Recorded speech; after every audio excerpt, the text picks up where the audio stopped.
Hey everyone, thank you for joining us on our Fireside Chat series, Get Creative with Cloud-Based Video Workflows. We are talking today with Nathan Wilson from Untold Studios and Jeff Hodges from Frame.io Developer Relations. Now, Jeff will be facilitating all the questions to Nathan, so please sit back, relax, and we hope you enjoy today's session. Jeff, take it away.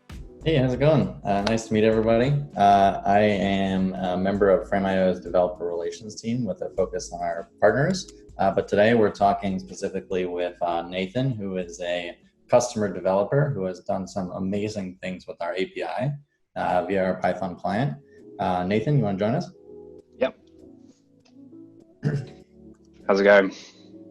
Pretty good, man. Nice to see you again. Hey, you too. Hey everyone. So my name's Nathan. I work for Untold Studios in London. And we are one of the first sort of fully cloud-based VFX studios to open up. Yeah, we started in October 2018, and so we've been going for just over 18 months. Yeah, so it kind of, I'm basically, my role is head of IO, which is basically control all the kind of workflows of like media going in and out of the building, and all the sort of systems for sharing and reviewing content with our clients. Yeah, so kind of control a lot of that stuff. And Frame.io we use, it's pretty fundamental to the way that we share and the way that we review items with clients. Yeah, awesome. Can you speak a little bit about Untold Studios? I know you just spoke a tiny bit about it, but mostly on the focus of how Frame.io fits into your workflow. But for those who haven't heard of Untold, could you speak a little bit about the work you guys do in commercials and television? And yeah, actually, so you do a bunch of music videos too, right? Yeah.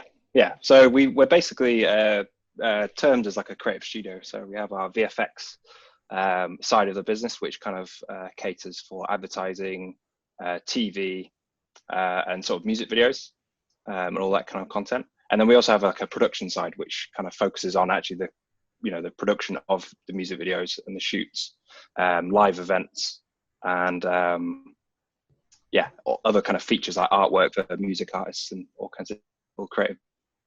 And we've actually just recently released a fashion line, so it's the first fashion bit that we've done as well. So that's just on our new website. So we've kind of been doing that as well. So we're kind of broad across the thing. So some of our work you might have noticed is we did the VFX for season 3 of The Crown. So we've got work that's on Netflix. We're currently, we're working on other projects like similar in that same kind of vein. Random question. I know someone else who worked on at least 1 or 2 of the seasons of The Crown.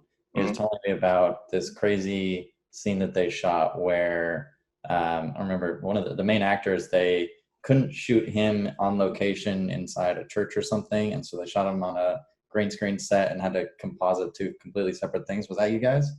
No, it wasn't. So the big thing that we did was for season 3 was the Aberfan mining disaster. So basically it was like a huge landslide that unfortunately in the 60s kind of there was a lot of like children that died as a landslide hit like a school. So we basically brought that to life in sense that we kind of we full CGI of the whole mountain sort of collapsing and going through the school. So it was kind of like quite a dramatic episode. And then we did that, and then we did like a lot of scene replacements and a lot of different things like just throughout random episodes as well through the series. Nice. So talking about scale on shows like The Crown and some of the commercials you guys have done in the past, I think it's important to focus on the kind of studio that Untold is. And you guys are a cloud native studio. Can you speak a little about like what that means for those who have probably only worked primarily in very much a brick and mortar post house? Yeah. So the sort of main difference for that is all of our infrastructure is based in the cloud. So we're kind of based out of AWS. So all our infrastructure is built in AWS, which means that all the file systems, all the storage is within AWS S3, and all the workstations. So every artist that we have in the building, which is normally we operate at the moment around about 100. give or take with freelancers and things like that. All their workstations are also cloud machines. Mm-hmm. So in terms of actual physical hardware, like really what we do is we provide like a screen, a Wacom tablet, and a little computer that can connect to a cloud workstation. So yeah, we're kind of there's nothing to manage really inside the building, inside the office. You guys were pretty early on in adopting that. Were you a part of the conversation at that time, when you guys were deciding, buy, lease in the cloud, were you part of that conversation? Yeah, so like personally not me, but because I've kind of brought in about 2 months after that. Yeah, it was kind of like from day one and before the company had even started and all the conversations, it was kind of floated that actually it was deemed like the future basically to not sort of invest heavily in sort of infrastructure in terms of like storage infrastructure and machines, and that actually to try and utilize basically cloud services, which is obviously a pay-as-you-go sort of on-demand costing. I mean, you guys shut down all your machines every night, right? Yeah, exactly. Yeah. So yeah, exactly. So all our artists in the morning get a fresh machine. So it's like a brand new machine. And as soon as they stop working, once they shut down, basically that machine disappears. So we kind of file to the desktop, it's gone. Well, so it's not quite so thing. So what we do is we user folders and sort of personal files that are on each person's sort of user is kind of kept as a database, and we kind of keep that on storage, and then we pull that basically every time someone boots the machine. Very cool. So yeah, it's kind of really in that kind of way we're really flexible. So in terms of like explosive growth at the beginning of the business, we kind of we really went from about 20 of us in the office to 50, 60 when the Crown sort of came in. So it kind of like really sort of exploded fast, and sort of being cloud-based and being that kind of company, we're sort of able to sort of flexibly move to sort of do that. Yeah. That's awesome. That's something I wish I had when I was working as a VFX supervisor. It was always, looking at how many artists are we going to need? How big is the studio going to have to be for the, length of this project? But, at a time when you can just scale up and down at will, that really changes a lot of things. Yeah. And so that's awesome that you guys are doing that. Could you speak a little bit about, how Frame.io fits into this cloud-based workflow you guys have designed? Yeah. So, I mean, the idea is that really, because of our storage being in the cloud, really we can access that from near the data center in London. We can sort of access that pretty quickly from anywhere. So Frame.io, what's great about that is obviously I think your backend is in AWS as well. So what we really do is we just we're able to sort of move content between those two places pretty quickly, sort of thing. So we obviously connected like Fastlane on Amazon, and Frame.io basically is really, again, it's kind of flexible enough that through the use of your API, we're able to sort of not build too much in terms of like having to push things to it, sort of thing. So we use your API from our cloud workstations and from our cloud sort of infrastructure to sort of move content up. So it kind of reduces some of the barriers, I think, by doing that. Gotcha. Awesome. And then, in terms of how Frame.io fits into your workflow, I imagine, you're rendering things out, you're uploading them to Frame.io, and then sending those off to clients. Can you speak a little bit about, what kind of features in Frame.io you take advantage of, presentation links for so-and-so, review links for them, and a little bit more about, how that fits like directly into, your process, or your creative process. Yeah. Okay. So, I mean, basically we deliver most things, unless we're delivering to like a sort of a distribution arm, we sort of give all our clients presentation links. So that is our main function of sort of sending work in progress files and sending also final deliverables. So we kind of use it really as a system to send content out here. So in terms of like actually our workflow in that kind of sense, we still have artists that kind of, they're exporting things, and they will basically give our production teams a link. And when they pass that link off, basically what we've done is we've built like we've built an application within Slack that kind of can take that link it goes to our server, and then we have a server machine that basically uploads that directly to Frame.io. Gotcha. Yeah, you got a demo of that actually, right? Yeah, I got a demo. Yeah, I can show you that. It's funny. I was speaking with Nathan a couple of weeks ago, just to have a catch up, and he showed me this demo for the first time, and it was kind of funny for me because what got me into programming 4 or 5 years ago was building a very similar tool. I was working at the AE at the time, and half my job was taking the cut that came from the editor in ProRes, turning it into an H.264 that could go out over the web, and then creating links and sending those off to producers. But that's a very repetitive task, and much like myself at the time, you thought about it and went, this could be better, and proceeded to build this. Yeah, absolutely. So I think the main thing we wanted to do is basically put the tools into everyone's hands to be able to do this thing. So I don't think it's sometimes felt like a bit of a dark art that getting links out to clients was it could only be done from someone in a basement somewhere. So I think one of our main sort of intentions really was giving the power over to everyone else in the company, so that they don't have to wait around to get a link. Basically, they can sort of service a very hands-on self-service sort of thing, so they can sort of do it themselves, feel empowered to do that, and then get a link quicker. Because by nature, if you send through that work to another team, you're going to have to wait at least 10 minutes until they pick it up and they do start working on it and stuff like that. So we definitely give the tools over to do that. So yeah, here's the demo. Let me click go. Yeah, and so what I'm doing here is basically this is a slash command in Slack. So what a user will do is go /frame.io path, and they'll type that in, and then they'll paste in the file path that the artist has exploited. So they'll give a file path to somewhere on our server. So it's a very specific location on our server. And then what we do is we press go, and the request goes off. And it takes a little bit of time to think. And what happens here is the file basically then gets added. So this has basically gone off to our server, found a file that was within that folder path that was given, and then it was sent through. And then what you can see here on the left is basically a notification channel. It's like an app that I've written for Frame.io. And what that does is it gives them a branded Untold Studios link. And this link here basically is good to send out to the clients.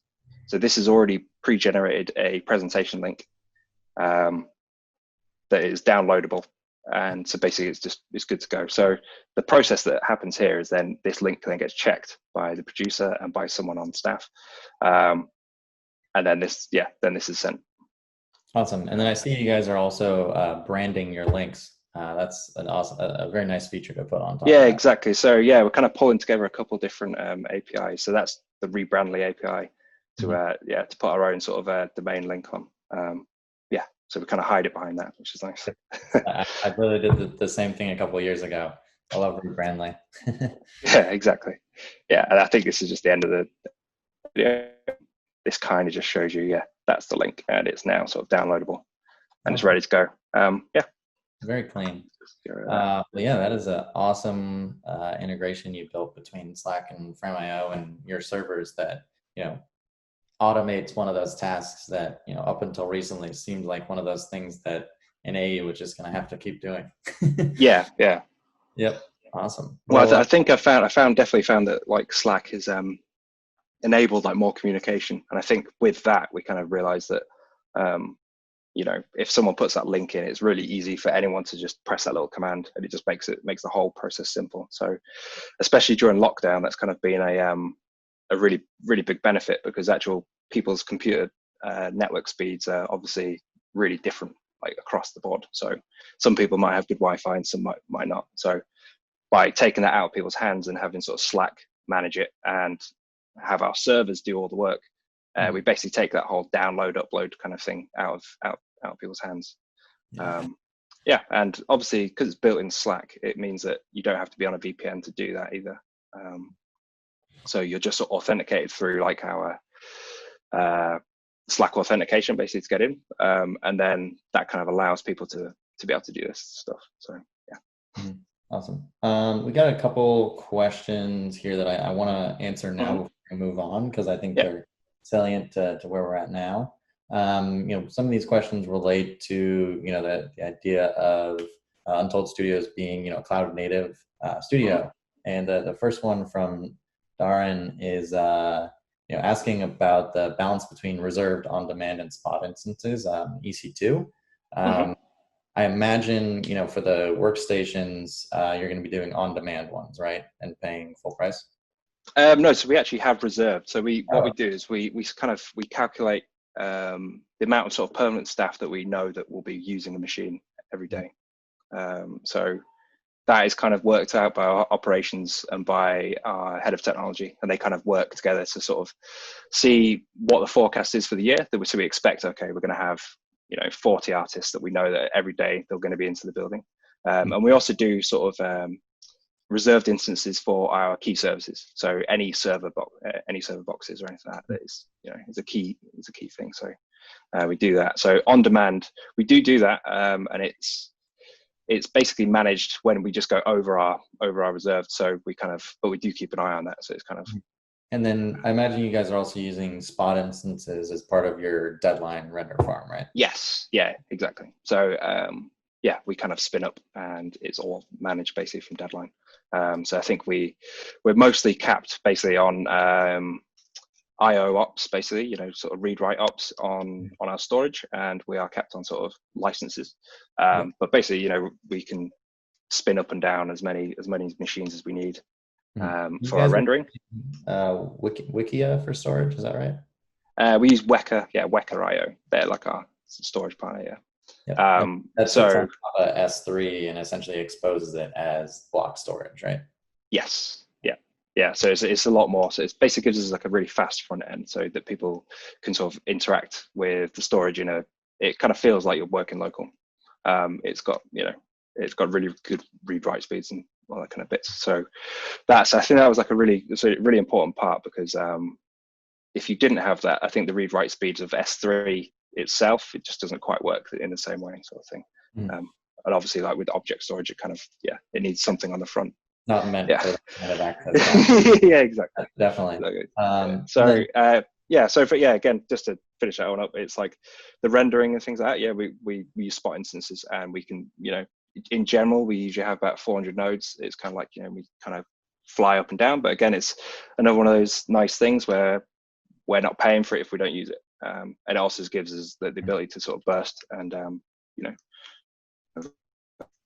when we really hammer it, and then when we don't, we just use nothing. So yeah, that's certainly a lot better than having a rack full of servers doing nothing half the time. Yeah, exactly. The next question here, also from Darren, was related to security, and he's wondering basically, when you guys quote unquote moved to the cloud. I know that you started in the cloud, but I'm sure everyone came from brick and mortar VFX and post houses previously. The question is like, were any key issues related to additional security constraints? Were you required to do encryption at rest? And if so, is your storage provider Wiki? I cannot remember the name of it. Wiki. Weka, right? Weka. Are they providing that for you as part of their solution? Yes, I think it relies heavily upon like sort of AWS's security protocols and things like that. So I'm actually sort of not the person that set up the storage and all those kind of bits. So like, I'm probably not the absolute best person to ask. But yeah, as far as I'm aware, all the security audits that we've done, people have been very happy, and we kind of rely upon. Obviously, AWS is kind of like really rigid, sort of, rigid security. Yeah, is what I would say. But so as far as I'm aware, we definitely work with clients that are very, very rigid. There's like one client in particular that is like extremely rigid, but they were, they're extremely happy with like when they came to our office. And with that, the good thing is that in our office, there's really nowhere that you can go and just plug in a USB drive to pull stuff off the storage. And all the computers are kind of locked down through like, two-factor authentication and things like that. So like to actually get to see any of our stuff, it's very difficult. Gotcha. And then I imagine you guys are also tracking any like egress out of your network. Yeah, exactly. And so if somebody was like, how did that file get out of our network? You could go back and check the logs and exactly. Kind of stuff that auditors like to see. Yeah. Awesome. Well, we're going to come back to questions at the end, but I want to keep moving on, the kind of integrations that you have built between your cloud infrastructure and Frame.io's infrastructure. And I know that you were also exploring recently something with custom actions as well, correct? Yeah. So this is like pretty new. And it kind of like develops upon the idea that basically want to build systems that people can do from the park, they could do on the bus, or they could do from the pub. That what we're trying to do there is enable people not to be locked to the office or locked to like their computer. So, what we want is not people like stressing out to like, oh, I need to stay at work so I can upload this file. Actually, what they could do is they could do it from their phone. They could use the Frame.io app to sort of upload on the way, or they could use the Slack app basically to upload on the way home, or like, from the comfort of the garden, or something like that. And the next little bit that we were going to, we've started developing and sort of I've got demos of and things like that, is transcoding within Frame.io. So that is kind of like with your custom actions. So the idea is that if someone uploads a ProRes to Frame.io, and we actually don't want to send that out to the clients, because we think they're probably not going to be able to download it, or it's just not fit for purpose. Is a custom action that they can then select what kind of transcoding option they want. And again, so this is then what occurs is that the file basically is downloaded via the API. So we download the file using Frame.io's API to our server machines. It's then transcoded in FFmpeg, so with our sort of own custom sort of profiles that we obviously like heavily check. We make sure that we're absolutely perfect, and we understand that that's what we want. And then it's uploaded again by the API next to the old file. So the presentation link, they can just hide the ProRes, or they can delete the ProRes, or do what they want, and then they have the file that they actually need. So I can show you a little demo of that as well. I've got a little video. Yeah, that'd be awesome. Okay. Doing the demo in Frame.io even. I love it. I know, yeah, I'm like fully part of the ecosystem, right? Okay. So yeah, what you can see here is basically that file that I uploaded earlier on. That's actually a ProRes, so it's 712 megabytes, and we kind of think that's probably not suitable for someone to download. There's a producer on the other side, on the client side, that has bad internet, so we're kind of going to transcode that to our MP4 spec, which just allows them to view it nicely. And then, out of curiosity, did this happen to start as an image sequence?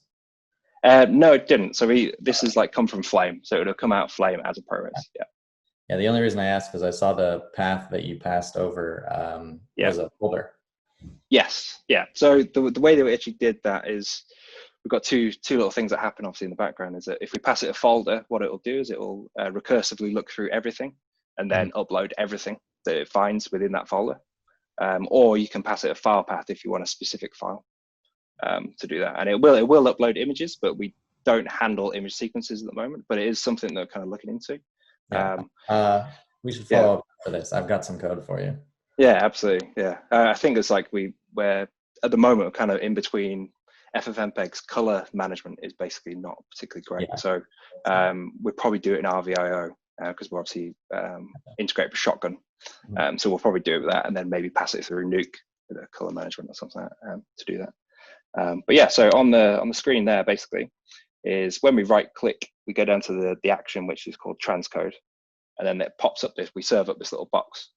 And then within here, we basically give a lot of options for like different types of files that we can send. So for this one, what I've done is a viewable MP4.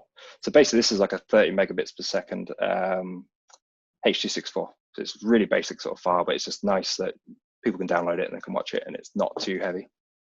So yeah, here we go.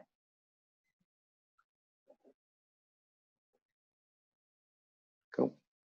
Yeah, so that basically now goes off to the server. It downloads the file. it transcodes it and it re-uploads it. And during testing, we're kind of doing it just on an EC2 instance, so one of our server instances. But actually, what we're doing at the moment is working on putting that onto the farm. So for large amounts of files, we can sort of put that onto the farm. So we kind of pass it to deadline. It'll do it and then upload it. So yeah, that's kind of our intention for that. So you can see that basically it's passed it and it's done the transcoding and it has re-uploaded it next to it. So now we have like a viewing file, which is 121 megabyte. So a lot smaller, and it's probably more fit for use for like just a small review tool, like a review file or something like that. Nice. Cool. Yeah. That was a great demo. I think that's all you have to demo, right? That we talked about maybe having one more thing, but I've got a little thing that admittedly isn't used absolutely like a lot of times, sort of thing, but it's another integration. There's another integration with Zapier. So we kind of use Zapier to sort of like integrate just with Slack. So this is like actually something that we built like a long time ago, and I think it's kind of formed into, it's got a bit, I could, in fact, I can't do that because I can't go to the project folders without causing some sort of security problems for me. But yeah, so basically what that does, that it kind of like we right click a file and we can share the original file, or we can share Frame.io's actual proxy file that you guys create, and we share that to the corresponding Slack channel. So we kind of go find the Slack channel and then we post it in there with a nice little note saying that this file has been shared from Frame.io by this user. And it's just like, so internally people can see it as well in Slack. So it kind of just another little tool, but again, being surprisingly useful actually. It's pretty useful, but for us to think about. It's kind of it's useful, but not a lot of people use it here. So kind of I think everyone's kind of used to pasting their links back into Frame.io, into Slack. Sorry.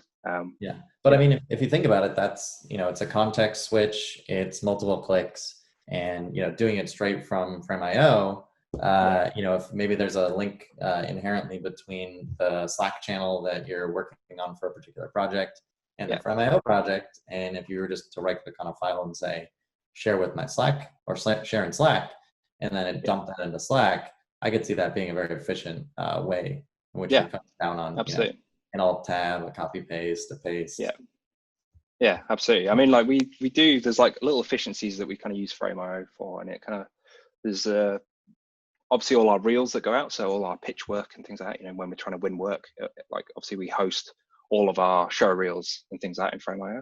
And we also host like our web, our sort of web content. So we share that to Vimeo, which is like what the video sort of hosting site that kind of for our website.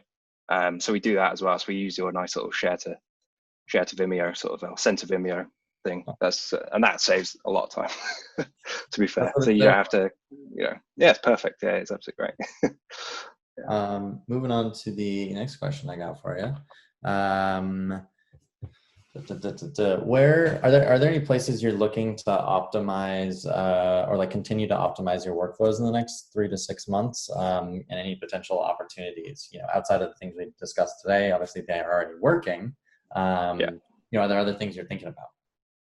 I mean, so basically as we're kind of sort of diversifying like a lot of our work, so we're trying to get, obviously with this sort of lockdown climate, as much work in as possible, and we want to be able to do as much creative work as possible. So the thing that we don't really do that much of at the moment is editing. So we have had editors in using our I think one of the questions there as well in the Q&A was which editor kind of do we use? So we use Premiere. So we use that on a Windows cloud machine. And again, like the reception is pretty good for it. We use Teradici basically to connect to AWS, to the EC2 instances. I've been demoing a remote Premiere instance recently as well. And I gotta say, I was a skeptic, and it's pretty damn good scrubbing a time. Yeah, it's pretty good, and we have a lot of After Effects artists as well that kind of use it, and Photoshop, and our map painters and all that kind of stuff are all in Photoshop, and After Effects artists, and Cinema 4D, obviously. I bet so we kind of use those. I think we really wish that Adobe was on Linux, but that's okay. Don't Much we all? easier. But yeah, so Premiere again, like, you know, the reception is really good and the feedback that we get is pretty good. And they just released recently like a sort of an update so they could utilize GPU rendering as well. You know, so Yeah, I saw that. to make things a little bit faster. So we're kind of in testing with that as well. So I think like our aims in the next sort of 3 to 6 months is that we want to develop that a little bit further. And I think like I've been sort of looking at your new transfer app that you created, and sort of like we can sort of see that like actually with our editors, it's probably a lot of them like work remotely and they might actually work on their own infrastructure. So we're kind of looking at ways to sort of like be able to sort of host that that sharing of content, sharing of shots and reviews between sort of a fully outsourced team. And I think that's, you know, I think where your apps come into use, and the API sort of kind of help is that we can sort of share these folders and share sort of working project directories and sort of keep them in sync across like, you know, multiple people that are working remotely. So and if they're not on our infrastructure basically, so it's kind of like if they choose to work on their own sort of on their Mac, you know, if they're tied to their Mac and stuff like that, it's kind of that's the way we kind of see it doing. I imagine you guys are often working in an online, offline proxy workflow anyways, right? Yeah. So, I mean, it's not the end of the world to have somebody working off-prem and no, absolutely not. Yeah, absolutely not. For the online. Yeah, exactly. And we kind of like we set up systems like we kind of use for mass transit of content. We use Media Shuttle, so Signiant, and that is kind of really useful for. We don't actually have color grade in house at the moment, so it's kind of you know, we send a lot of big DPX sequences and EXRs to and from with the, you know, with that kind of system. Well, you should definitely watch the next webinar, because that is with someone who has integrated Frame.io and Signiant. Nice. Yeah. Well, that's it. Oh yeah, I'll catch that one out. Yeah, that's probably perfect. That's the perfect merging of my world. You see that? Exactly. Yeah. So next question, and I feel like we probably answered this one, or like collectively across all these questions. But are there any particular gaps in your workflow that Frame.io has solved? You know, I know that you guys are also using some additional project management software. And so I guess the big question here is, you know, what does the project management software not do that Frame.io does do for you? I think our main thing is that obviously we use Frame.io to sort of give that to like a friendly user interface basically to clients, and to I think like the actual setup and things of like Shotgun that we use, I don't think would be it's not particularly nice on the eye and things like that, and we can't really easily sort of set people up and send things out to people. So I think like with Frame.io, the gap that fills is that it's a nice, friendly, easy to manage sort of link system that we can sort of use in the end. As well as that is we kind of like we use it for reference and things like that, so we can go back and look through archive projects on Frame.io to sort of see what was sent and when. So we do that, but I think like the main function in our workflow that we can't really do with anything else is basically enabling people to do that stuff outside of the building, I think, and to be able to do it themselves kind of thing is a huge matter. So I think like if you were to do it in sort of, I don't know, the system like WeTransfer, things like that, it's kind of, it feels a little bit more manual, and it doesn't quite sort of mesh as well. So the main thing I kind of love about it is that it means that like people can do it on the phone, and that kind of that's sort of the bigger win basically with that stuff. That's a huge win. Yeah, I mean, and not having to basically, we don't have a team, like we don't have a massive team of sort of people in the IO department or anything like that. You know, we don't have one of these traditional data lab kind of tech op type setups really. It's definitely more sort of we spread. You know, it's kind of a commune kind of type thing. We kind of spread that out across everyone, and everyone's kind of happy because they're able to sort of like manage it themselves. And it becomes it's not a task. It's kind of it's an easy system, and it kind of just like, oh, I've got a file that I need to send. You know, I can add to this in Slack, and that's it. I'm kind of done. So yeah, that's awesome. Next question. How have you managed going fully remote in the last few months? I feel like, you know, this is an easy one because you kind of already set up for success, because you were always remote and that you were working at your workstations to begin with. Yeah, exactly. Yeah. So, I mean, obviously when the news came down that like everything was going to start getting shut, it didn't really have to change too much. So the only thing we really need to do was to sort of supply VPNs to everyone so that they could get to our infrastructure. So like our internet partner SohoNet was really easy to do that, and we sort of had everyone set up within a day. And then testing. So the main obstacle with that was obviously making sure that everyone's internet at home was kind of like set up in the correct way, or if they had a computer to connect to. So really what we did is we just supplied them with the NUC, and if they wanted the screens, they could take the screens off the desks, take all the Wacom. I think we even offered they could take the chairs, maybe the plants. But yeah, so kind of like for us, it was like really, really simple. And then, communication, became like really heavily sort of Slack based. So we're kind of like everyone's chatting on Slack, and there's a lot of video calls going on. And obviously the sharing of files, there was just a lot more Frame.io files kind of like whirring around the place. And it's kind of like, if you're sort of moving towards the area where like people start to leave comments on the Frame.io review system. But again, that's like something that we're probably, it's like a bit of an opportunity on our production side. So in our post-production side, kind of all the reviews are still kind of like logged into Shotgun. Mm-hmm. But we kind of like envision that like, the production side is a bit more flexible, a little bit less rigid. And that, they'll be using the review system a lot more in the coming weeks. Mm-hmm. And bumps and stuff. Going remote was kind of pretty seamless. Yeah, you were already there, like I said. Yeah. It's just moving that end user terminal to another location.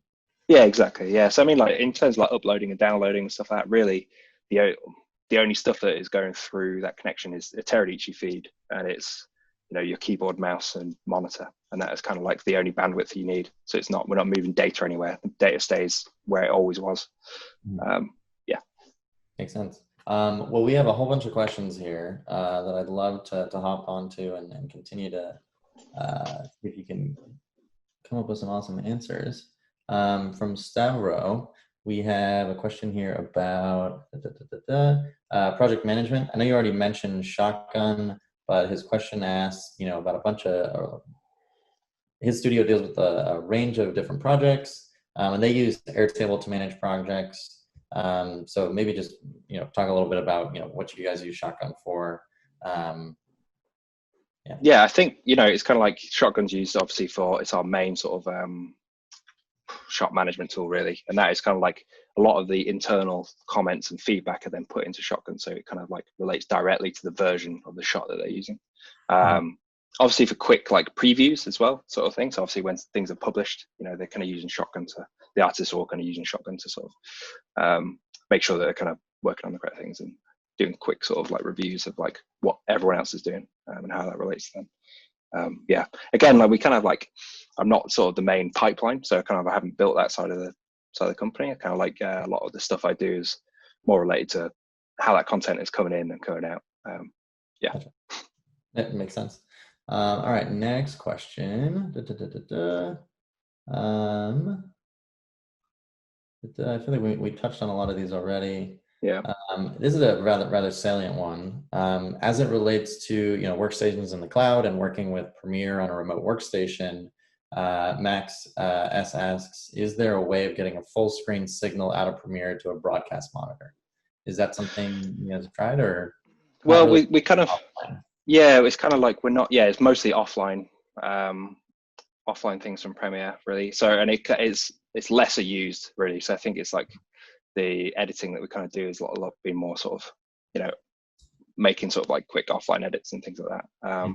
But what we have been doing obviously is we have been getting sort of full feeds out of Cloud Flames. So it's kind of like something we're developing with like Teradici to really sort of nail down is like high quality feeds from a Cloud Flame. And we've been working pretty close. Streaming straight to a client, right? Who's going to be looking at the. Well, no, that is currently like, so it would go out to like a 4K monitor, sort of next to the artist or something like that, right? So kind of that's what we're sort of working towards. Well, we have Cloud Flames going at the moment. We have some like sort of local flames for like final reviews and that kind of stuff. But it is kind of a lot of it is it's kind of the quality is great. So but we've been working. It hasn't always been that way, and sort of we've worked really, really closely with like Teradici and with Autodesk to sort of, to make that work a bit better, because they basically had to rewrite a lot of stuff. Yeah, it's a little funky at 4K. I was trying our cloud workstation demo that we're doing, streaming to 2 4K monitors, and it definitely starts to get a little squirrely at that point. But as I dropped to a single one, performance went way up. Yeah, exactly. But that's without optimization. We had someone on our side at Frame.io who worked previously with a couple big studios on their cloud workstation deployment, and it's got a whole long list of optimizations that I'm sure you've run through the same things with the Teradici. Yeah, definitely. It's kind of I think like it's probably impossible that we'd ever get like a full sort of uncompressed stream that's coming out, in the sense that like if you came out of like a video card at the back of a computer, it's probably never going to get to that stage. But we do get obviously really, really high quality feeds down HDMI, and obviously if that goes into whatever monitor, but it probably is not it's not a full replacement for sort of SDI into the back of the broadcast monitor. I think SDI, no, that can't be right. HDMI is like 20 gigabits a second or something crazy. So to think you're going to get the exact same experience over WAN connection, it's not really going to happen, but you can get pretty damn close. And I think a lot of people will realize. Yeah, and I think like the benefits of what we can do in the cloud kind of outweigh the sort of absolute high end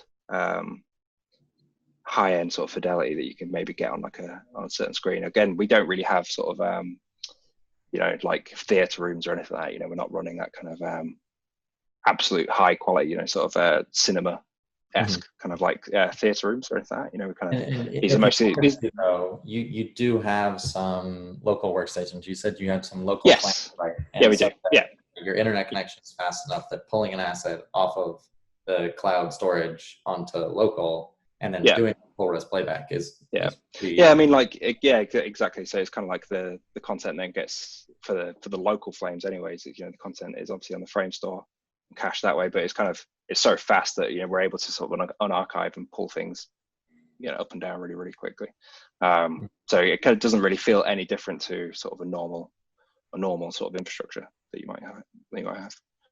But that's kind of the way that we would ensure, so that full quality sort of for final reviews and things like that. That's kind of currently what we're doing until sort of the technology catches up, and that we can get that kind of full uncompressed down from the internet.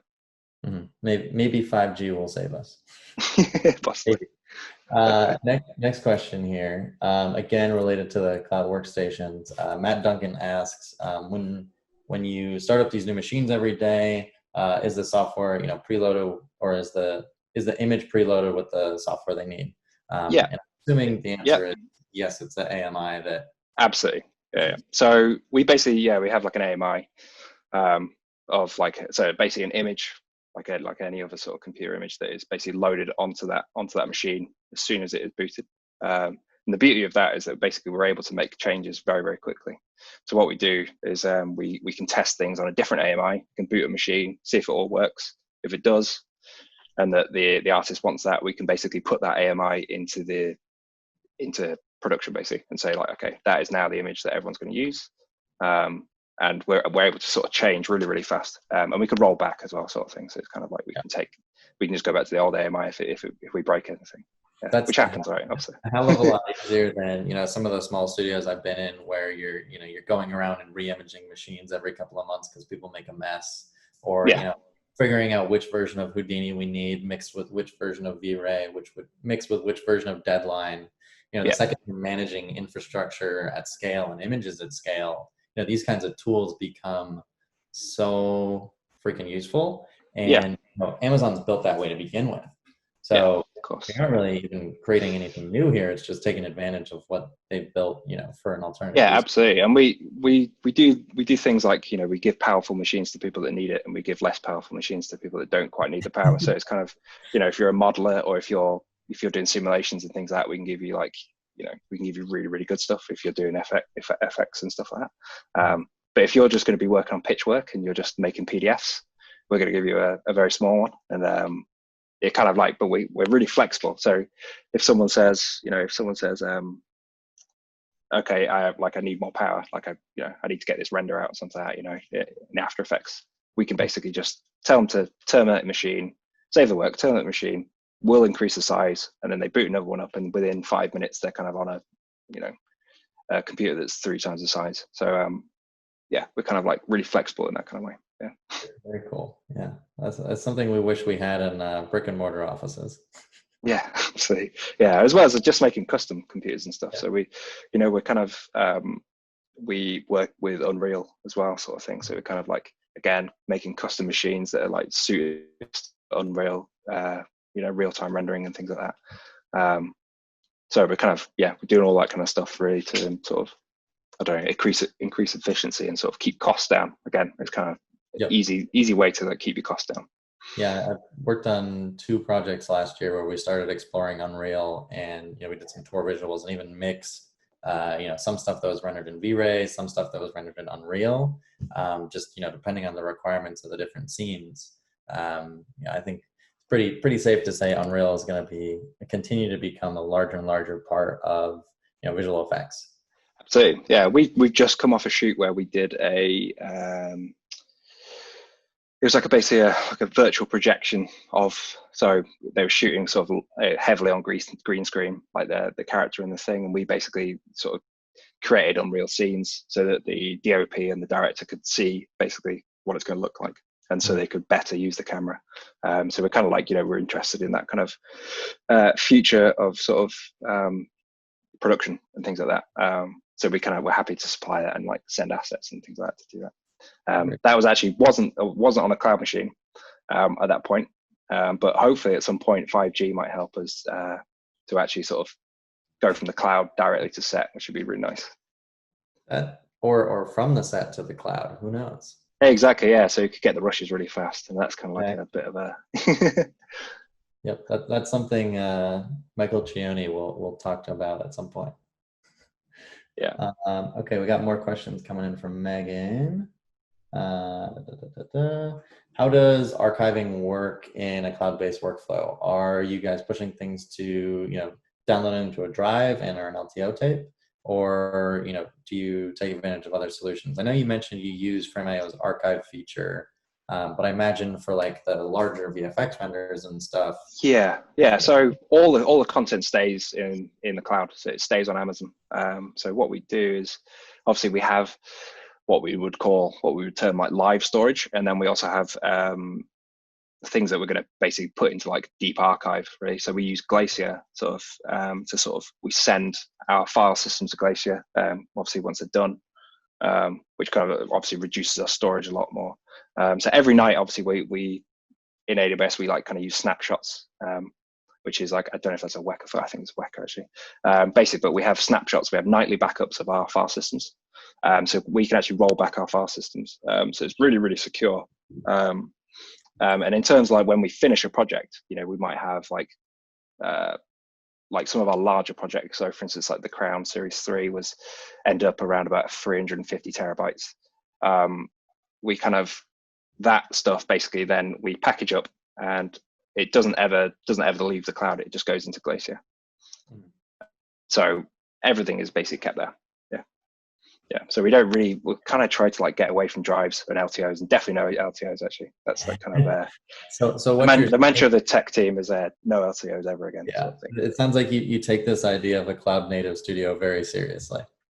Yeah, exactly. I think like the benefits of that is kind of like, we don't have to pay for machines to sort of manage that. We don't have to manage cooling or anything like that. Like we don't have a server room that we have to keep cool. We've got some fiber switches, and it's kind of like, that's all we need to look after. So like in terms of archiving, it's kind of like, it stays in the cloud. I think like, I think Amazon say that it's 99.119s security for each file. Wow. So it's probably a lot more secure than an LTO tape that's sitting in a rack somewhere, sort of thing. So, yeah, I think it's pretty safe to say that. Exactly. I wouldn't consider LTOs in 2 locations 99.9999. Yeah. I mean, you've probably definitely seen someone drop an LTO tape, right? And it kind of. I think I've dropped an LTO tape. Yeah, see, So yeah, I saw it with my own eyes. Yeah, it's a funny one to get used to at the beginning, but it's kind of, once we got, we've obviously written a lot of custom code that kind of like manages how projects are sort of archived and how projects are sort of restored and things like that. And there's obviously costs incurred with moving things like in and out of Glacier, and that's again stuff that we've kind of coded, so it's a bit more intelligent to sort of bring back only what we need, or to basically not just wield all these like 300 terabytes or something for one project. Yeah, and things like that, that's one of those things where like, it's very easy to get yourself into a dangerous place on AWS if you're not careful, just because the scale is so big. It's limitless. Machines accidentally.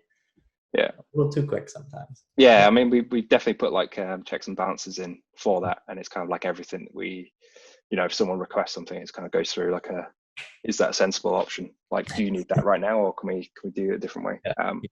Yeah, exactly. And like obviously archiving in Frame.io and things like that is more for like our whips. Like, we keep hold of our whips just in case we need to reference those. Because when we archive a project, we don't keep everything that can be sort of made again. We don't keep. So all the whips that are exported, we don't keep on our actual main storage. Those are kind of like blown away. So only stuff that we can't, that the client has supplied to us or that we can't recreate. That's smart. And I imagine that's some combination of, code that queries against Shotgun and then what you guys end up considering final, right? Yeah, absolutely. Yeah, absolutely. Yeah. So kind of like, our pipeline team. That too. Yeah, I kind of like pipeline teams got to work on that. Yeah. So, it's kind of, we try to be as smart as possible because again, like you were saying, it's like can be a runaway train with the whole cloud-based thing. Is that the problem is that if you don't have a limit, you'll go wild and the artists will go wild and stuff like that. So we have to put like some rigidity back in to sort of, it's weird, sort of barriers where they don't really exist. So like on-prem storage, we might have like a limit of like, this is what our storage limit is. Whereas we have to basically put in a false wall to say like, this is what our limit is, but technically we could just keep going. But as in we're not going to pay for more per month.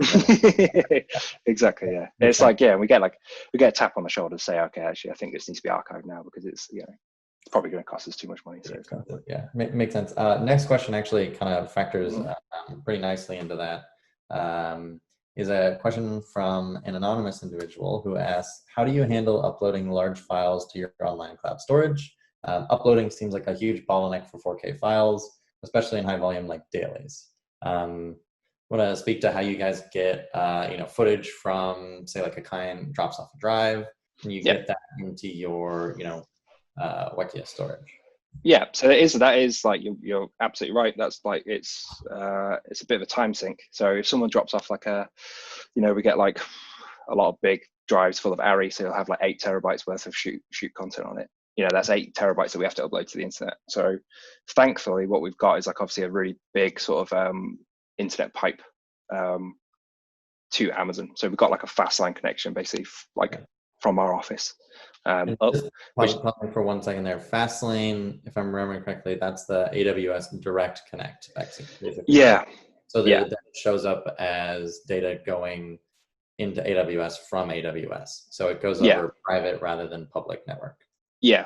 So we kind of got like a that connection is 10 gig, and then our office, I probably should have checked these figures, but basically we kind of like we have normally run like a 10 gig pipe basically that can go up there.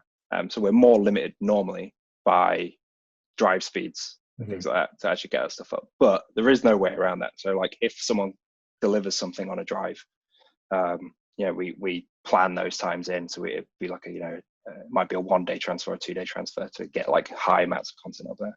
But obviously once it's up there, what we're able to do, we're not constantly pulling from the drive. What we tend to do is just upload everything so that everyone can just work directly from that. So it's kind of not an issue in terms of like constantly ferrying content like off drives or anything like that. We kind of do that in a single chunk, and we kind of plan that in right at the beginning. So we say, okay, this is the shoot's happening.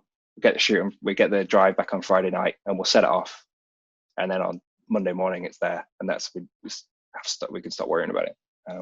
That's like our main thing. But that's a good question. Like, it's kind of is a sticky point, and that is like I don't think there's any way around that. What we do offer is like obviously methods of like sort of if if a production company has a really fast integration, we can offer them sort of direct, basically use media shuttle basically to directly upload to our storage. Again, so kind of we don't have the upload time, but they will. But it depends on which partner we're kind of working with, because some don't have good internet and then some have amazing internet. So kind of Some have even better internet than you. Exactly. Yeah. It makes sense. All right, next question. And this is actually something we've talked about previously, but I think it's worth sharing with others. How do you ever do any live streaming review sessions with clients? If so, what are you using?